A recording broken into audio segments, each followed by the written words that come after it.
सदर जमहूरिया जगदीप धनखड़ के कंबोडिया के दौरे का आज आखिरी दिन। नायब सदर जमहूरिया आज मशरक़ी एशिया समिट में लेंगे हिस्सा। कॉन्फ्रेंस में 10 आसियान रुकन ममालिक के साथ 8 रुकन ममालिक भी होंगे शामिल।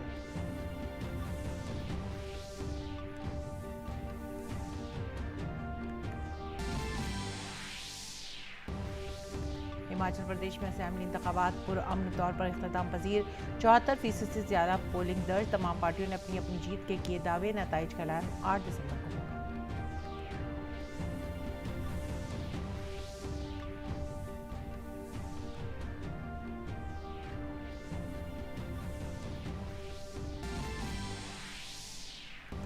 एक हफ्ते में दूसरी मरतबा दिल्ली समेत शुमाली भारत के कई इलाकों में जिलजिले के झटके किए गए महसूस। नेपाल में 10 किलोमीटर जेर जमीन था जिलजिले का मरकज।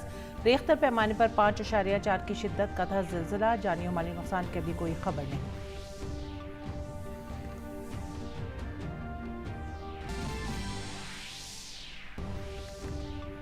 दिल्ली म्यूनसिपल कॉर्पोरेशन इंतखाबात के लिए तमाम पार्टियों की तैयारियां उरूज पर। बीजेपी की 232 उम्मीदवारों की फहरिस्त जारी। आम आदमी पार्टी ने 117 उम्मीदवारों की जारी की दूसरी फहरिस्त।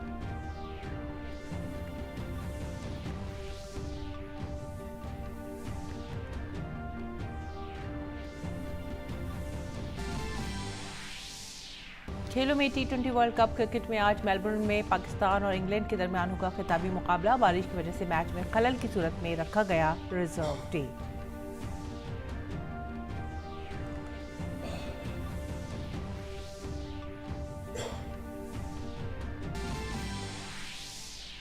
शिव थापर ने उर्दन में एशियन एलीट बॉक्सिंग चैंपियनशिप में जीता चांदी का तमगा। भारतीय खिलाड़ियों ने मुकाबले में शानदार कारकर्दगी का मुजाहरा करते हुए जीते कुल 12 तमगे।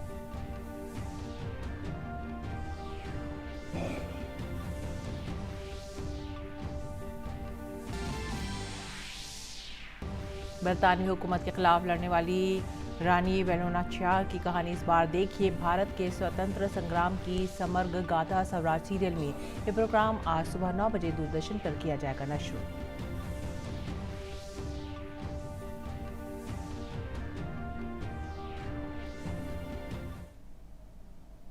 आदाब नाज़रीन, उर्दू खबरों में आप सभी का खैर मकदम है। मैं हूं सादिलिम। नजर डालते इस वक्त की खास खबरों पर। हिमाचल प्रदेश की 68 असेंबली सीटों के लिए कल शाम पुरअमन तरीके से इंतखाबात मुकम्मल हो गए। रियासत में 74% से ज्यादा पोलिंग की गई। इंतखाबात में अवाम ने बढ़ चढ़ कर अपने हक़ राय दही का इस्तेमाल किया। रियासत के दूरदराज इलाकों के पोलिंग स्टेशनों पर वोटर्स कतार में खड़े नजर आए। इसके साथ ही 24 खवातीन समेत 412 उम्मीदवारों की किस्मत का फैसला EVM में बंद हो गया है। वोटों की गिनती अब 8 दिसंबर को होगी। और हिमाचल प्रदेश असेंबली की 68 सीटों के लिए कल हुए इंतखाबात में 74% से ज्यादा पोलिंग हुई है। पोस्टल बैलेट के 5 ज़मरों को शामिल करने से वोटिंग का फीसद मजीद बढ़ सकता है। नून सीट पर सबसे ज्यादा 85.2% वोट डाले गए, जबकि शिमला शहरी हल्के में सबसे कम 62.53% वोट डाले गए। 2017 के असेंबली इंतखाबात में वोटिंग का फीसद 75.57 था। वोटों की गिनती 8 दिसंबर को होगी। इंतखाबात में अवाम ने अपने हक़ राय दही का भरपूर इस्तेमाल किया। दारुल हुकूमत शिमला से लेकर रियासत के पहाड़ी इलाकों में बर्फ की चादर में लिपटे हुए सिप्टे तक लोगों ने शदीद सर्दी होने के बावजूद नई हुकूमत को मुंतखब करने के लिए अपना वोट दिया।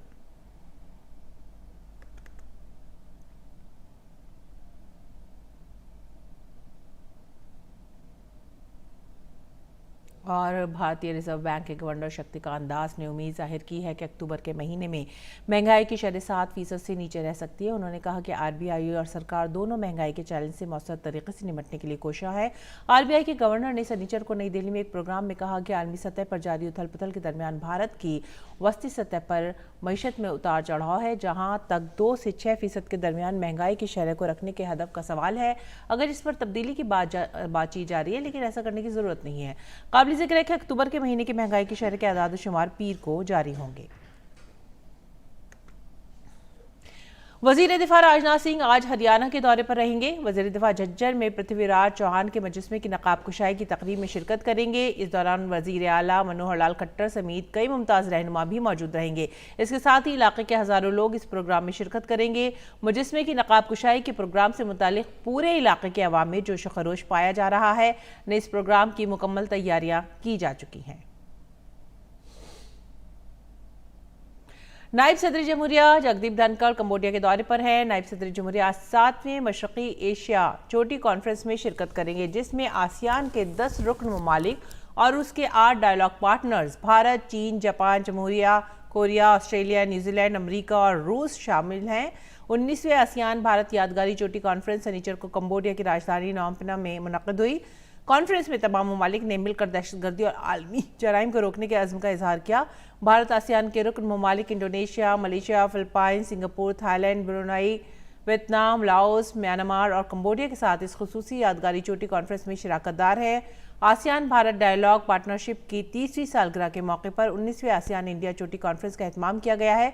इसके साथ ही हिंद बहरुल काहिल के खत्ते में अमन इस्तेकाम, समुद्री तहफ़्फ़ुज़ और सलामती की बका, नेविगेशन, ओवरफ्लाइट की आज़ादी और तनाज़ात के पुरअमन हल को फ़रोग़ देने का भी ऐलान किया गया है। आसियान इंडिया यादगारी समिट में आसियान के रुकन ममालिक के रहनुमाओं के साथ भारत के नायब सदर जमहूरिया जगदीप धनखड़ ने नए और उभरते हुए शोबों में शिराकतदारी के इम्कानात को उजागर किया। उन्होंने हिंद बहरुल काहिल खत्ते में आसियान की मजबूती के लिए भारत की हिमायत का इरादा किया। इस दौरान नायब सदर जमहूरिया जगदीप धनखड़ और कंबोडिया के वजीर आज़म हुन सेन के दरमियान बातचीत के दौरान 4 मुआहिदों पर दस्तखत भी हुए, जिनमें सकाफत, जंगलात से मुतालिक मुआहिदा और सेहत वगैरह के शोबे शामिल हैं। नायब सदर जमहूरिया जगदीप धनखड़ ने कंबोडिया के वजीर आज़म हुन सेन के साथ बातचीत में 2 तरफ़ा ताल्लुकात की मजबूती पर भी खास जोर दिया। नेपाल में कल शाम आए जलजले की वजह से दिल्ली और शुमाली भारत के कई हिस्सों में जलजले के झटके महसूस किए गए। रेख्तर पैमाने पर जलजले की शिद्दत 5.4% रिकॉर्ड की गई। जलजले की तहकीक से मुतालिक कौमी इदारे के मुताबिक जलजले का मरकज जमीन से 10 किलोमीटर की गहराई में था। जलजले से खौफजदा लोग घरों और दफातर से बाहर निकल आए। इससे पहले शाम 4:25 पर उत्तराखंड में भी जलजला आया था। मालूमात के मुताबिक जलजले का मरकज ऋषिकेश था। रेख्तर पैमाने पर जलजले की शिद्दत 3.4% रिकॉर्ड की गई। मंगल को भी दिल्ली, एनसीआर समेत पूरे शुमाली भारत में जलजले के शदीद झटके महसूस किए गए थे। आगे बढ़ेंगे अगली खबर की तरफ। बीजेपी ने एमसीडी इंतखाबात के लिए 232 उम्मीदवारों की फहरिस्त जारी कर दी है। फहरिस्त में 126 खवातीन उम्मीदवार शामिल हैं। बीजेपी ने 9 साबिक मेयर, 52 साबिक कौंसलर, असेंबली इंतखाबात लड़ चुके 3 उम्मीदवार, 2 रियासती एहलकार, 4 जिला सदूर और 3 डॉक्टरों को इंतखाबी मैदान में उतारा है।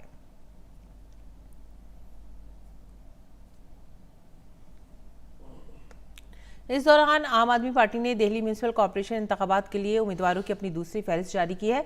इस फहरिस्त में 117 उम्मीदवारों के नामों का ऐलान किया गया है। इससे कबल जुमे को आम आदमी पार्टी ने अपने उम्मीदवारों की पहली फहरिस्त जारी की थी, जिसमें 134 नामों का ऐलान किया गया था। गुजरात में अगली 1 और 5 तारीख को असेंबली इंतखाबात के लिए पोलिंग होनी है। असेंबली इंतखाबात के पेश नज़र कांग्रेस ने अपना मंशूर जारी कर दिया है, जिसे अवामी मंशूर 2022 का नाम दिया गया है। लेकिन ऐसी सूरत हाल में भी कांग्रेस को अपने वजीर आज़म के तबसरे के बारे में अपने एक बयान के लिए शर्मिंदगी का सामना करना पड़ा, जबकि बीजेपी ने इसकी सख्त जवाबी कार्रवाई की। गुजरात असेंबली इंतखाबात की सियासी हलचल तेज होती जा रही है। हफ्ते को कांग्रेस ने अपना इंतखाबी मंशूर जारी किया। अहमदाबाद में मुनक्किद प्रोग्राम में राजस्थान के वजीर आला और कांग्रेस के आला रहनुमा अशोक गहलोत ने गुजरात कांग्रेस के सीनियर लीडरान की मौजूदगी में पार्टी का मंशूर 2022 जारी किया। इस इंतखाबी मंशूर में नौजवानों, खवातीन और किसानों के लिए कई वादे किए गए हैं। कांग्रेस को उम्मीद है कि गुजरात के राय दहिंदगान उसके वादों पर भरोसा करेंगे। गुजरात सरकार से मैं कहना चाहूँगा, चुनाव में आपको तकलीफ आएगी, तकलीफ आ गई है, आंधी चली आपके खिलाफ में है। अभी गुजरात में जनता में आक्रोश है, सब मुद्दों को लेके आंधी चली है और कांग्रेस सरकार बनाएगी 1 to 5 जो मिशन रखा है अध्यक्ष जी ने वो पूरा होगा। ये मैं आपको निवेदन करना चाहूँगा कि किस प्रकार से जो ये भ्रमित कर रहे हैं वो भ्रमित होने वाले नहीं लोग। इंतखाबी मंशूर जारी होने के दौरान कांग्रेस के सीनियर रहनुमा मधुसूदन मिस्त्री ने पीएम मोदी के लिए काबिल एतराज तबसरा किया, जिसका भाजपा ने जोरदार पलटवार किया। बीजेपी ने याद दिलाया कि कांग्रेस के रहनुमा पिछले गुजरात इंतखाबात में भी ऐसी ही ज़बान बयान का इस्तेमाल कर रहे थे। फिर से एक बार कांग्रेस पार्टी ने अपना असली चेहरा और चरित्र दिखाया है और जिस प्रकार की उनकी संभ्रांतवादी, परिवारवादी और एलिटिस्ट मानसिकता है, उसके तहत कांग्रेस पार्टी के प्रथम परिवार के सबसे खास नेता मधुसूदन मिस्त्री ने प्रधानमंत्री को कहा है कि वो उनकी औकात दिखा देंगे। बार बार कांग्रेस पार्टी ने 80 से ज्यादा गालियां प्रधानमंत्री को, उनके गरीब पृष्ठभूमि को, उनके समाज को और उनके परिवार को दी है। इस बीच उम्मीदवारों के ऐलान का सिलसिला भी जारी रहा। बीजेपी ने अपनी दूसरी फहरिस्त जारी की, जिसमें 6 नाम हैं। पार्टी ने धोराजी सीट में महेंद्र भाई पाडलिया, खम्बालिया से मूलू भाई वेरा, कुतियाना से डेलीबेन मालदेव भाई, ओडेरा भावनगर साबिक से सेजल राजीव कुमार पांड्या, डेडियापाड़ा सुरक्षित से हितेश देवजी वसावा और 84 असेंबली सीट से संदीप देसाई को उम्मीदवार बनाया है। भाजपा गुजरात के लिए अभी तक 166 उम्मीदवारों के नामों का ऐलान कर चुकी है। दीगर पार्टियों के उम्मीदवारों के नामों का सिलसिला भी लगातार जारी है। आम आदमी पार्टी ने गुजरात असेंबली इंतखाबात के लिए अपने उम्मीदवारों की 15वीं फहरिस्त जारी की। इसमें 3 उम्मीदवारों के नाम शामिल हैं। पार्टी अब तक अपने 177 उम्मीदवारों के नामों का ऐलान कर चुकी है। याद रहे कि गुजरात असेंबली इंतखाबात 2 मरहलों में हो रहे हैं। इंतखाब का पहला मरहला 1 दिसंबर और दूसरा 5 दिसंबर को होगा। वोटों की गिनती 8 दिसंबर को होनी है। Bureau report, DD news. बात करेंगे राजधानी दिल्ली की। दिल्ली में एयर क्वालिटी इंडेक्स आज फिर इंतहाई ख़राब ज़ुमरे में पहुंच गए। गुज़िश्ता चंद दिनों में दिल्ली एनसीआर में आलूदगी की सूरत हाल में मामूली बेहतरी आई है, लेकिन आज एयर क्वालिटी इंडेक्स इंतहाई ख़राब ज़ुमरे तक पहुंच गया। दिल्ली में आज 302 का एयर क्वालिटी इंडेक्स रिकॉर्ड किया गया। अहम बात यह है कि 0 और 50 के दरमियान एयर क्वालिटी इंडेक्स 101 से 200 के दरमियान मुतदिल और 201 से 300 को ख़राब समझा जाता है। 301 और 400 के दरमियान एयर क्वालिटी इंडेक्स बहुत ख़राब समझा जाता है और 401 और 500 के दरमियान इसे इंतहाई ख़राब समझा जाता है। तमिलनाडु के कई अजला में शदीद बारिश का कहर जारी है, जिसकी वजह से बाज़ मकामात पर पानी जमा हो गया है। तमिलनाडु के कोयम्बटूर में शदीद बारिश हुई, जिसके बाद डैम से पानी ओवरफ्लो हो गया। तमिलनाडु के कई अजला में गुज़िश्ता कई दिनों से जारी बारिश की वजह से स्कूल बंद है। रियासत में मूसलाधार बारिश ने लोगों के लिए मसाइल पैदा कर दिए हैं। चेन्नई में इस साल शदीद बारिश ने गुज़िश्ता 30 साल का रिकॉर्ड तोड़ दिया है। और जम्मू कश्मीर के श्रीनगर में वाक़ एसबीआई की मरकज़ी शाख में पेंशनर्स के लिए डिजिटल लाइफ सर्टिफिकेट के हवाले से एक मुहिम चलाई गई। इस मुहिम के तहत पेंशन मुस्तफ़ीदीन को जानकारी दी गई। खुसूसी कैंप में लोग जोश खरोश से शामिल हुए।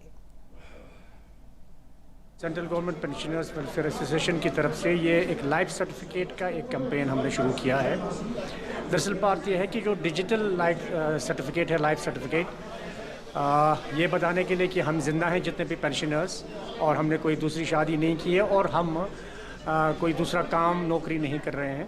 तो उसके लिए हमने ये एक कैंप यहाँ दिया और इस कैंप में ये पता चला कि किस तरह से ये सब कुछ हम डाउनलोड कर सकते हैं। बाहर हमें करीबन 2 घंटे 3 घंटे लगते थे, लेकिन अब यहाँ करीबन मेरे ख्याल में 1 मिनट से कम ही समय में ये हो गया।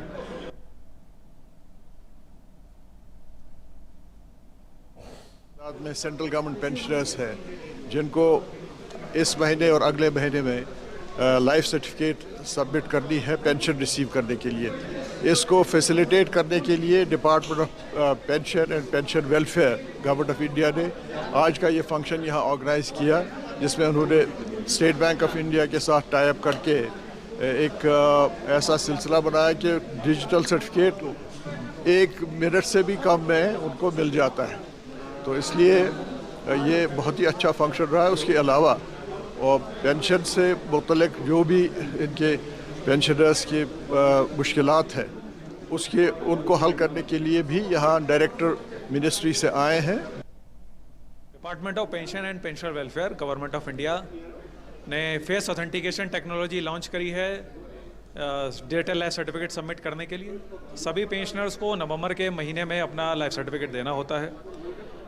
तो डीएलसी लॉन्च किया गया 2014 में और लास्ट ईयर बहुत लोगों ने सक्सेसफुली डीएलसी अपना किया, 20 लाख प्लस लोगों ने अपना किया। नवंबर 2021 में honourable doctor Jitendra Singh MOS he has launched face authentication technology for digital life certificate. So this year department has launched nationwide campaign where all ministries and departments will do campaigns and camps all throughout India. आगे बढ़ेंगे अगली खबर की तरफ। Army chief general Manoj Pande ने कहा है कि मशरक़ी लद्दाख में सूरत हाल मुस्तहकम है लेकिन गैर मुतवक्को है। उन्होंने कहा कि चीनी फौज की तैनाती में कोई खास कमी नहीं आई है। दिल्ली में एक प्रोग्राम के दौरान आर्मी चीफ ने कहा कि चीन के साथ कई सतह पर बातचीत जारी है। और एम्स के साबिक डायरेक्टर डॉक्टर रणदीप गुलेरिया ने रज़ाकाराना रिटायरमेंट ले लिया है। डॉक्टर रणदीप गुलेरिया उन अहम लोगों में से एक थे जिन्होंने कोविड वबाई मर्ज के दौरान अहम टीम की क़यादत की थी। उस दौरान उन्होंने मुल्क में कोविड से मुताल्लिक़ इलाज के बारे में बेदारी पैदा करने में भी अहम किरदार अदा किया था। डॉक्टर रणदीप गुलेरिया ने 30 साल से ज़्यादा एम्स में अपनी खिदमत अंजाम दी। डॉक्टर रणदीप गुलेरिया ने 23 सितंबर को अपनी मैद ख़त्म होने के बाद VRS के लिए दरख्वास्त दी थी। डॉक्टर रणदीप गुलेरिया अप्रैल 2024 में सुबकदोश होने वाले थे लेकिन इससे पहले ही उन्होंने रज़ाकाराना रिटायरमेंट ले लिया है। डॉक्टर रणदीप गुलेरिया को 2015 में भारत सरकार ने मुल्क के चौथे सबसे बड़े भारतीय शहरी एजाज़ पद्मश्री से नवाजा था। और आइए अब नजर डालते हैं बैनुल अक़वामी खबरों पर। मिस्र में एक मिनी बस पलटने से कम 19 अफराद हलाक और 6 जख्मी हो गए। यह हादसा शुमाली नील डेल्टा के इलाके के दक्का हालिया सूबे में पेश आया है। मिनी बस स्टीयरिंग में खराबी के बायस नहर में गिर गई। मिस्र में सड़क हादसा आम है क्योंकि मुल्क में सड़कों की मरम्मत पर तवज्जो नहीं दी जाती और लोग भी ट्रैफिक के उसूल और ज़वाबित के मुताबिक ड्राइविंग नहीं करते हैं।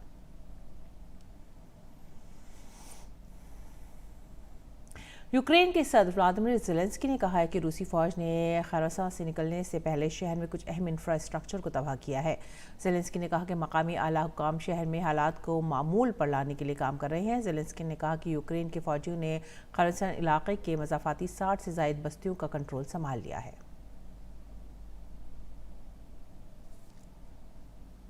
और आइए रुख करते हैं खेल के मैदान का।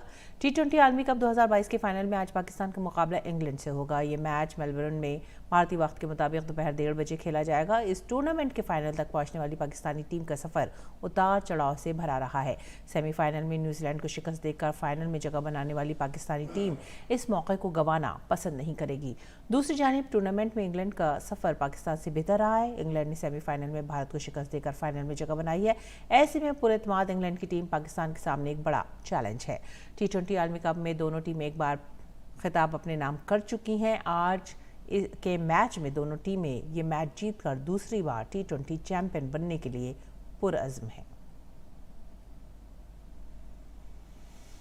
बात अगर करें बॉक्सिंग की तो स्टार भारतीय मुक्केबाज शिवा थापा ने एशियन एलीट बॉक्सिंग चैंपियनशिप में चांदी का तमगा जीत लिया है। शिवा ने उर्दन के दारुल हुकूमत अम्मान में खेले जा रहे इवेंट में मर्दों के 63.5 किलोग्राम के फाइनल में उज़्बेकिस्तान के अब्दुल्ला अरसलान को शिकस्त देते हुए चांदी का तमगा जीता। शिवा थापा का इस टूर्नामेंट में अच्छी कारकर्दगी का मुजाहरा रहा है। वो अब तक 6 तमगे जीत चुके हैं। इस जीत के साथ ही शिवा ने 3 चांदी के तमगे अपने नाम कर लिए हैं। उन्होंने चांदी के तमगे 2017, 2021 में भी हासिल किए थे। वो 2013 के मुकाबले में भी कामयाब रहे थे। उन्होंने 2015 और 2019 में कांसे का तमगा जीता था। इस मुकाबले के मौजूदा एडिशन की बात अगर की जाए तो भारतीय मुक्केबाजों ने कुल 12 तमगे जीते हैं और कामयाबी हासिल की है। जनूबी कोरिया में जारी 15वीं एशियन एयरगन चैंपियनशिप 2022 मुकाबले में भारतीय निशानेबाजों का शानदार मुजाहरा जारी है। शनिचर को खेले गए खवातीन के 10 मीटर यूथ एयर राइफल मुकाबले में भारतीय निशानेबाजों ने तीनों तमगे जीते। काबिल जिक्र है कि युक्ति राजेंद्र ने इस मुकाबले का गोल्ड मेडल अपने नाम किया, जबकि चांदी का तमगा गौतमी के हिस्से में रहा। वहीं कांसे का तमगा भारत की हेजल के हिस्से में आया है। दूसरी जानिब मर्दों के 10 metre youth air rifle event में भारत के माने पाथ राकेश ने गोल्ड मेडल जीतने में कामयाबी हासिल की। और आइए नजर डालते हैं दिल्ली से शाया होने वाली उर्दू अखबारात की सुर्खियों पर।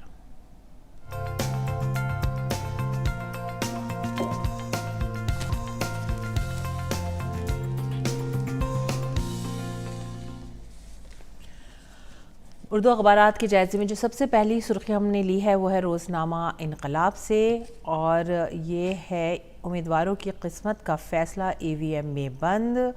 हिमाचल प्रदेश में कांग्रेस ने इक़्तिदार में वापसी का दावा किया है, जबकि बीजेपी ने कहा है कि आवाम उनको ही चुनेंगे। बीजेपी और कांग्रेस के दरमियान हिमाचल प्रदेश असेंबली इंतखाबात में सख्त मुकाबला आराई देखने को मिली है। आगे बढ़ेंगे अगली खबर की तरफ। है ये रोज़नामा राष्ट्रीय सहारा से ये खबर है, दिल्ली और NCR में ज़लज़ले के तेज़ झटके महसूस किए गए। ज़लज़ले का मरकज़ नेपाल में था। अगली खबर राष्ट्रीय सहारा से ही, आंध्र प्रदेश में 15,000 करोड़ रुपए से ज़्यादा के प्रोजेक्टों का आगाज़। तेलंगाना में कमल के खिलने के लिए हालात मौजू। वज़ीर आज़म नरेंद्र मोदी ने आंध्र प्रदेश को सौगात दी है। एपी में भी सौगात दी गई और कई मंसूबों का, तरक्याती स्कीमों का संग बुनियाद रखा गया, साथ ही साथ इफ्तिताह भी किया गया। अगली खबर भी राष्ट्रीय सहारा से ही। हिमाचल प्रदेश और गुजरात में एग्जिट पोल पर पाबंदी लगा दी गई है। हिमाचल प्रदेश और गुजरात में हफ्ते से शुरू होने वाले असेंबली इंतखाबात के लिए एग्जिट पोल या रायशुमारी पर पाबंदी लगा दी गई है।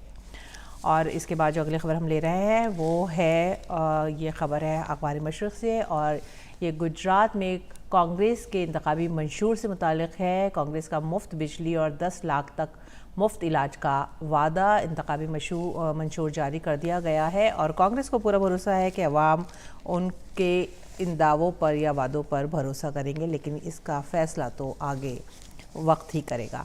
आगे बढ़ेंगे अगली खबर की तरफ। हमारा समाज की ये खबर है और यह है, शाहरुख खान को मुंबई हवाई अड्डे पर रोक लिया गया। 1 घंटे तक उनसे पूछताछ करने के बाद उन्हें छोड़ा गया। अगली खबर, हज 2023 होगा सस्ता, फजूल खर्ची पर रोक लगाई जाएगी। हज कॉन्फ्रेंस में मरकज़ी वज़ीर अक़लियत और हज उमूर स्मृति ईरानी ने दिया ये बयान। साबिक़ा दौर में हुई बदनवानियों की जांच के भी इशारे दिए। अगली खबर, और ये खबर जो है वज़ीर ख़ज़ाना की यूक्रेन के अपने हम मनसब से मुलाकात से मुतालिक है। रूस के साथ तनाज़े और जौहरी ख़दशात पर तबादला ख्याल किया गया। वज़ीर ख़ज़ाना की यूक्रेन के अपने हम मनसब से मुलाकात, रूस के साथ तनाज़े और जौहरी ख़दशात पर तबादला ख्याल। तो नाज़रीन, ये थे आज के उर्दू अखबारात। और अब हम अदाकारा जूही चावला की सालगिरह के मौके पर फिल्मों में अपनी अदाकारी के जौहर दिखाने वाली जूही चावला कि दुनिया भर में करोड़ों मद्दा है। अब वक्त हो रहा है आपसे रुखसत होने का, लेकिन जूही चावला की सालगिरह के मौके पर आपको छोड़ जाते हैं जूही चावला पर फिल्माए गए कुछ खास और खूबसूरत नगमों के साथ। हमें दीजिए इजाज़त। आदाब।